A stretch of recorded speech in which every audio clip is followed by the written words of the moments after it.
राज्याच्या मुख्यमंत्र्यांनी एकतर सगळ्या महाराष्ट्रातल्या प्रमुख विरोधी पक्षनेत्यांशी यावर चर्चा केली पाहिजे। जे प्रमुख विरोधी पक्ष आहेत सगळे माजी मुख्यमंत्री आहेत, हा अहंकार बाजूला ठेवा। प्रमुख विरोधी पक्षनेत्यांशी प्रमुख पक्षाशी चर्चा केली पाहिजे आणि त्यांच्यासह जरांगेंची भेट घेतली पाहिजे संपूर्ण कॅबिनेटसह, आणि त्यातून काय मार्ग काढता येईल हा एकत्र बसून सामुदायिक निर्णय घेणं गरजेचं आहे। इथे तुमच्या पक्षामध्ये 3 गट आहेत सरकारमध्ये। मिंद्यांचा विषय वेगळा आहे, मिंदे आंदोलकांना वेगळ्या पद्धतीनं मदत करतायत फडणवीस अडचणीत आणण्यासाठी। देवेंद्र फडणवीस यांची भूमिका वेगळी आहे, ते परशुराम महामंडळवाले आहेत बरं का। आणि हे जे आहेत मिस्टर अजित पवार हे चीनच्या भिंतीसारखे तटस्थ आहेत, त्यांची काही प्रतिक्रियाच नाही आहे।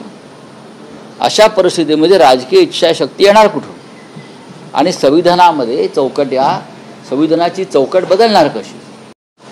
आणि या सगळ्यामध्ये मनोज जरांगे पाटील यांचे प्राणपणास लागलेले आहेत आणि हजारो जे त्यांचे समर्थक आहेत, मराठा समाजाचे आंदोलक आहेत, ते रस्त्यावर पावसामध्ये भिजत बसलेले आहेत।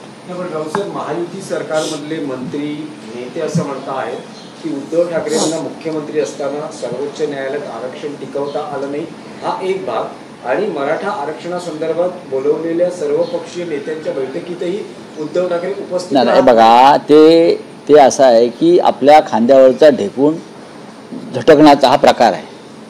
हे फक्त ढेकून आपल्या खांद्यावरचे झटकू शकतात। राजकीय इच्छाशक्ती आमच्याकडे नव्हती, हे देवेंद्र फडणवीस यांची भूमिका होती। गेल्या 5 वर्षापासून साधारण आता ते सत्तेवर आहेत, आधीची 2.5 वर्ष त्याच्या आधी। मग आता आणा ना राजकीय इच्छाशक्ती। न्यायालयानं दिलेलं आरक्षण नाकारलं असं म्हणतात, याचं कारण संविधान आहे, कळलं? हे जर या मूर्ख मंत्र्यांना कळत नसेल, महामूर्खांना, म्हणूनच संविधानाची चौकटीचं भाषा जी करतायत देवेंद्र फडणवीस ती त्यासाठीच करतायत। तुम्ही घाईघाईनं ते तेव्हा दिलं, तुम्ही संविधानातील कलमांचा अभ्यास केला नाही। तुम्हाला संविधानामध्ये काही बदल करावे लागतील आणि त्यासाठी तुम्हाला नरेंद्र मोदींच्या